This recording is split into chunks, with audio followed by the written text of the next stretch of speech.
পাচারকৃত টাকা উদ্ধার এখনও দৃশ্যমান হয় নাই। কর্মসংস্থানে আশা জাগানিয়া কিছু এখনও দেখা যাচ্ছে না। দ্রব্য মূল্য নিয়ে জনতার কষ্ট এখনও বিদ্যমান।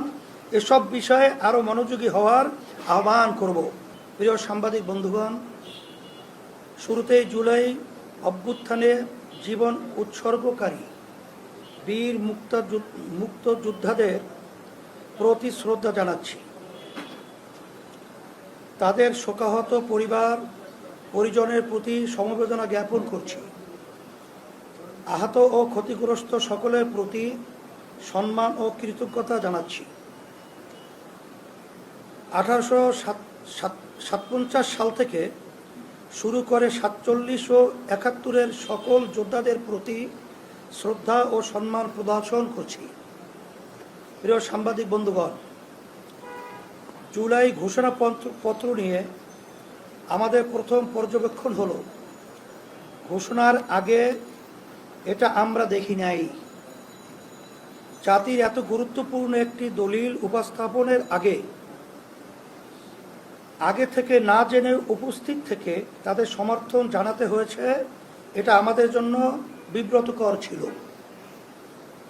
তারপরও প্রত্যাশিত দিনে জুলাই ঘোষণাপত্র পঠিত হয়েছে, সেজন্য সংশ্লিষ্টদের ধন্যবাদ।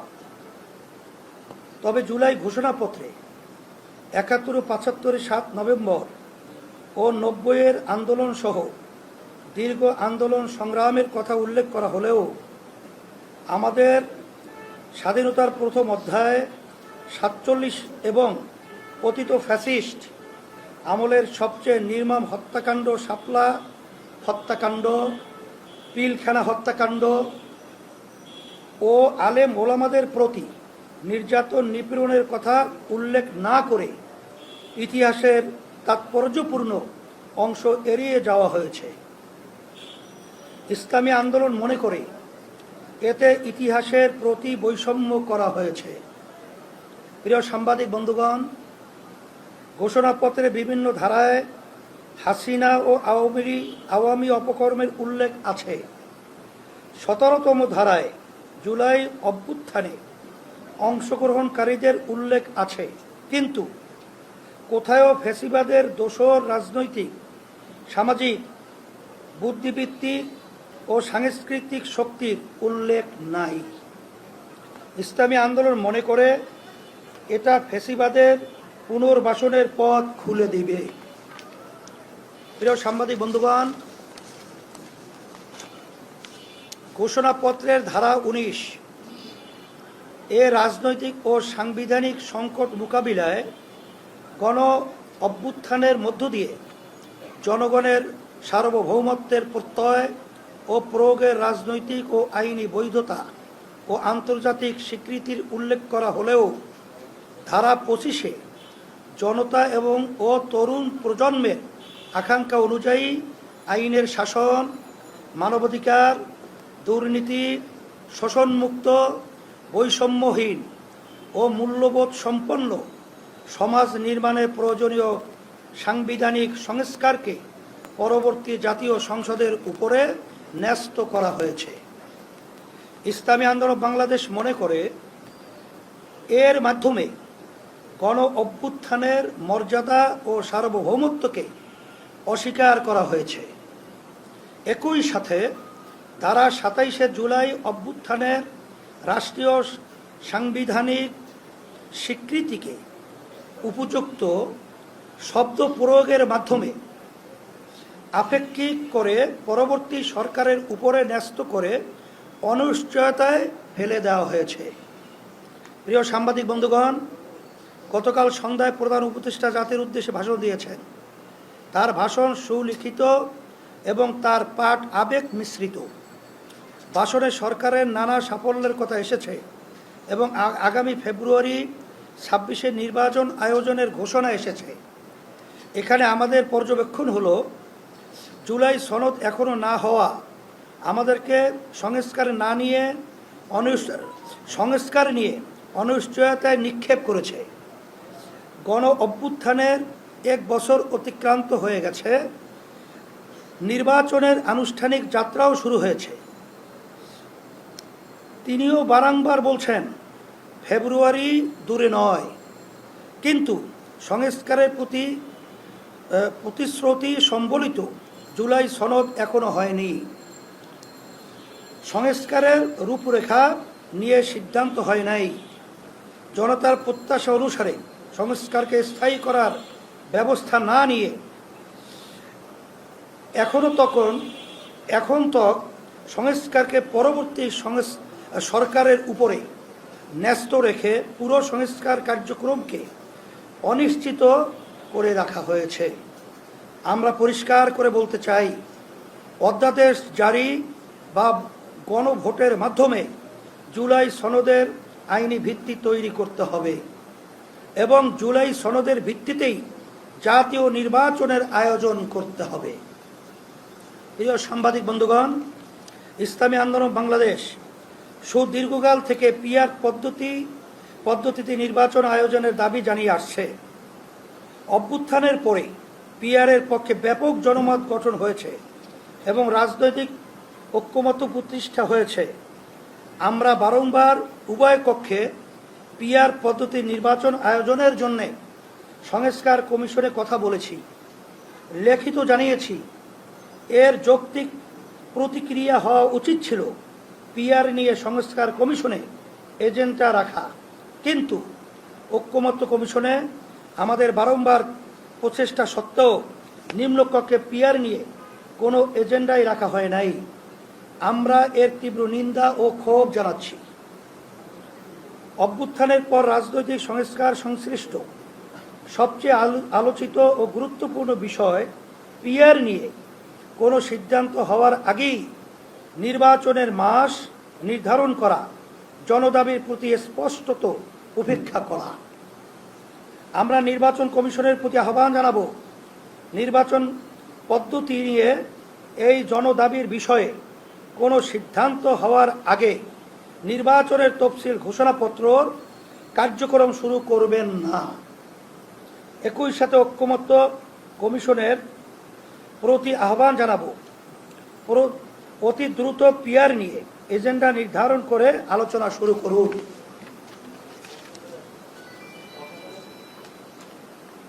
প্রিয় সাংবাদিক বন্ধুগণ, সংসদের উচ্চ কক্ষে পিআর পদ্ধতিতে নির্বাচনের সিদ্ধান্ত হয়েছে, কিন্তু উচ্চকক্ষের ভোট গ্রহণ কিভাবে হবে এবং উচ্চকক্ষের ক্ষমতা, কার্যপরিধি ও মর্যাদা কি হবে তা নিয়ে বিস্তারিত কোনো সিদ্ধান্ত হয় নাই। নির্বাচনের আগে এইসব বিষয়ে স্পষ্ট সিদ্ধান্ত হতে হবে। প্রিয় সাংবাদিক বন্ধুগণ, প্রধান উপদেষ্টা স্মরণীয় নির্বাচন আয়োজন করতে চাইছেন, তার ইচ্ছাকে সাধুবাদ জানাই, কিন্তু আইন শৃঙ্খলা পরিস্থিতি, আইন শৃঙ্খলা বাহিনীর নিরপেক্ষতা, সক্রিয়তা নিয়ে দেশের কেউই আশ্বস্ত হতে পারছে না। আগামী ফেব্রুয়ারির আগে এর সমাধান হবে তেমন আশা করার যৌক্তিক কারণ এখনো দেখা যাচ্ছে না। আমরা মনে করি, দেশের আইন শৃঙ্খলা উন্নতি না হলে আগামী নির্বাচনও কলঙ্কিত হতে পারে। লেভেল প্লেয়িং ফিল্ড তৈরি না হলে নির্বাচনে অংশগ্রহণ করা আমাদের জন্য কঠিন হবে। তাই বলবো, আইন শৃঙ্খলা পরিস্থিতি উন্নতির জন্য জনপ্রশাসন থেকে ফ্যাসিস্টদের অবশিষ্টাংশের ব্যাপারে দ্রুততার সাথে সিদ্ধান্ত নিন। দল নিরপেক্ষ পেশাদার জনপ্রশাসন গড়ে তুলতে কার্যক্রম জোরালো করুন। প্রিয় সাংবাদিক বন্ধুগণ, প্রধান উপদেষ্টার ভাষণে ফ্যাসিস্টদের বিচারের প্রসঙ্গ এসেছে, তবে এর মাত্রা, ব্যাপকতা ও গতি নিয়ে আমাদের অসন্তোষ আছে। সেটা জানিয়ে বিচার কার্যক্রমের পরিধি আরও বিস্তৃতি করে এর গতি বৃদ্ধি করার আহ্বান জানাচ্ছি। প্রিয় সাংবাদিক বন্ধুগণ, প্রধান উপদেষ্টা অনেক সাফল্যের কথা বলেছেন, তবে আইন শৃঙ্খলা নিয়ে জনমনে উদ্বেগ, উৎকণ্ঠার বাস্তবতা স্বীকার করতেই হবে। পাচারকৃত টাকা উদ্ধার এখনও দৃশ্যমান হয় নাই। কর্মসংস্থানে আশা জাগানিয়া কিছু এখনও দেখা যাচ্ছে না। দ্রব্য মূল্য নিয়ে জনতার কষ্ট এখনও বিদ্যমান। এসব বিষয়ে আরও মনোযোগী হওয়ার আহ্বান করব। আগামী ইসলামী আন্দোলন বাংলাদেশ ইতিবাচক রাজনীতি করে আমরা সব সময় সম্ভাবনাকে বড় করে দেখি। আমরা নির্বাচনমুখী দল, নির্বাচনের জন্য আমাদের প্রস্তুতিও চলমান। আমরা আশা করি সরকার আমাদের উদ্বেগ, আকাঙ্ক্ষা ও প্রত্যাশাকে আমলে নিয়ে দ্রুত সিদ্ধান্ত নিবে। জুলাই সনদ দ্রুত আলোর মুখ দেখবে। পিআর নিয়ে একটি যৌক্তিক সমাধান হবে। আইন শৃঙ্খলা পরিস্থিতির উন্নতির মাধ্যমে প্রত্যাশা মাফিক আগামী নির্বাচন অনুষ্ঠিত হবে। জুলাই অভ্যুত্থান সার্থকতা পাবে ইনশাআল্লাহ। আপনাদের সকলকে ধন্যবাদ। এই বক্তব্যের আলোকে যদি আপনাদের কোনো প্রশ্ন থাকে করতে পারেন, যেমন আমিন আছেন, আল্লাহ আছেন।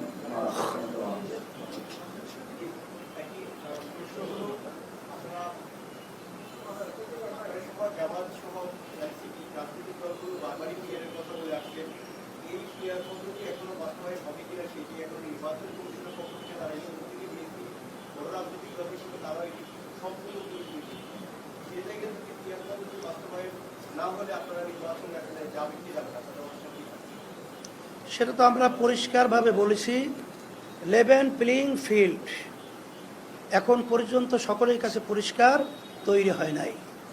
আর বিগত 53 বছরে যে পদ্ধতিতে নির্বাচন হয়েছে জাতীয়, সেই নির্বাচন প্রশ্নবিদ্ধ। সেখানে দিনের ভোট রাতে আমরা বাক্স ঢুকাবার প্রবণতা আমাদের দেশে রয়েছে। এক কথায় সে নির্বাচনগুলো প্রশ্নবিদ্ধ। আমরা চাইছি যে এমন একটা নির্বাচন পদ্ধতি হোক, যে নির্বাচন পদ্ধতির মাধ্যমে প্রতিটা ভোটারের মূল্যায়ন হবে, জাতীয় সরকার তৈরি হবে, ফ্যাসিস্ট সরকার তৈরি হওয়ার মতো প্রবণতা বন্ধ হবে। এজন্যই মূলত আমরা নির্বাচন পদ্ধতি এটা আমরা চেয়েছি। সাথে যেটা আমাদের সবচেয়ে বড় সমস্যা তৈরি করে, কালো টাকার দৌরত্ব, পেশি শক্তি ব্যবহার, এটাও পিআর নির্বাচন পদ্ধতির মাধ্যমে এটাও নিরসন হবে এবং সুন্দর একটা সোনার দেশ তৈরি হবে। আর সবাই যদি সরকারে থাকে, সেখানে দেশ পরিচালনায় সুন্দর একটা পরিবেশ তৈরি করার সংসদ হবে।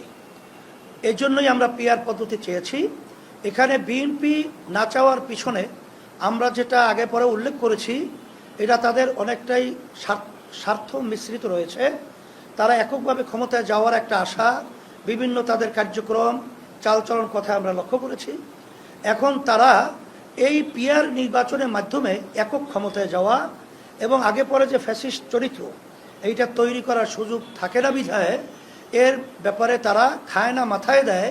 এই ধরনের মন্তব্য অযৌক্তিক, অরাজনৈতিক শিষ্টাচার বহির্ভূত তারা করে আসছে।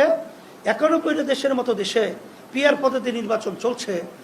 বেশিরভাগ বাংলাদেশের ভিতরে রাজনৈতিক দল এই পদ্ধতিতে নির্বাচন চায়। তারপরেও তারা এই ধরনের আচরণটা, এটা আমরা দেশের বলবো এক কথায় আমাদের জন্য কলঙ্ক এবং আমাদের জনগণের দুর্ভোগ। এরা তারা আবার নিয়ে আসবে, এটাই আমরা মনে করছি। যদি এই প্লেইং ফিল্ড যদি আমরা তৈরি করতে না পারি বা না হয়, তখন তো আমরা আমাদের বক্তব্যের মাধ্যমে আজকে আপনাদের কাছে বলেছি, আমাদের নির্বাচনে যাওয়া কঠিন হবে। কারণ এই পরিস্থিতিতে প্রশাসন তাদের ফাংশন যথাযথ করছে না এবং বর্তমান সরকার প্রশাসনকে ওইভাবে তারা নিয়ন্ত্রিত করতে পারছে না। সেখানে যদি নির্বাচন হয়, সেখানে আমাদের প্রার্থী এবং অন্যান্য রাজনৈতিক দলের প্রার্থী যারা রয়েছে, তারা রাজনীতি মাঠে যখন কাজ করবে, তাদের এলাকায় যখন কাজ করবে, সমর্থক সহ তাদের জান মালের এখানে কিন্তু ঝুঁকি থেকে যায়। এই ঝুঁকিতে আমরা নির্বাচনে কেন যাব? এটা আপনাদের কাছে আমরা প্রশ্ন রাখলাম। আমাদেরকে ওইভাবে পরিবেশ তৈরি না করলে আমরা নির্বাচনে যাব কিভাবে?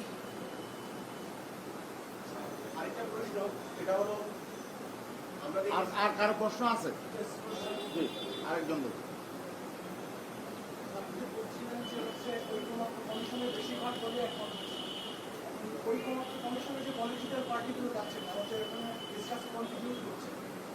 তারা তো সারা বাংলাদেশের জনগণের নির্বাচিত প্রতিনিধি।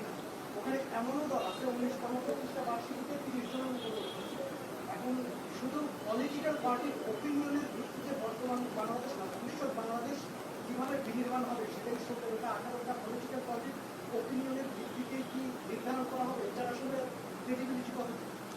এই জন্য আমরা বলেছি যদি রাজনৈতিক দলগুলো তারা ঐক্যমত্যে পৌঁছতে না পারে তখন তো ঐক্যমত্যে কমিশনের যে ধারাবাহিকতা আছে তার একটা কিন্তু পয়েন্ট আছে যে যদি তারা ঐক্যমত্যে না পৌঁছতে পারে জনগণের মতামত যেটা গণভোট বলা হয়, এটা আমাদের দেশে বিগত দিনেও হয়েছে। আর এইটাই আমরা চাইতেছি, যদি তারা ঐক্যমত্যে পৌঁছতে না পারে তখন বর্তমান সরকার হয়তোবা অধ্যাদেশ জারির মাধ্যমে তারা এটা একটা ব্যবস্থার পথ তৈরি করবে, অথবা গণভোটের মাধ্যমে তারা এটাকে সমাধান করবে।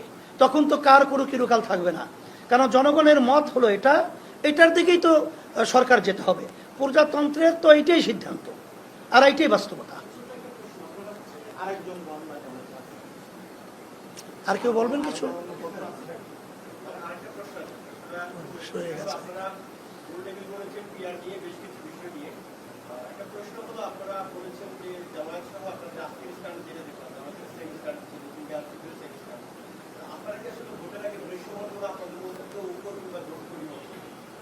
সেটা আমাদের কার্যক্রম যারা কি ইসলাম প্রেমিক এবং দেশপ্রেমিক তাদেরকে নিয়ে আমাদের এরকম একটা বাক্স, এটা নির্বাচনী জোট বলি আমরা, নির্বাচনী সমঝোতা, এটা হওয়া খুবই সম্ভব।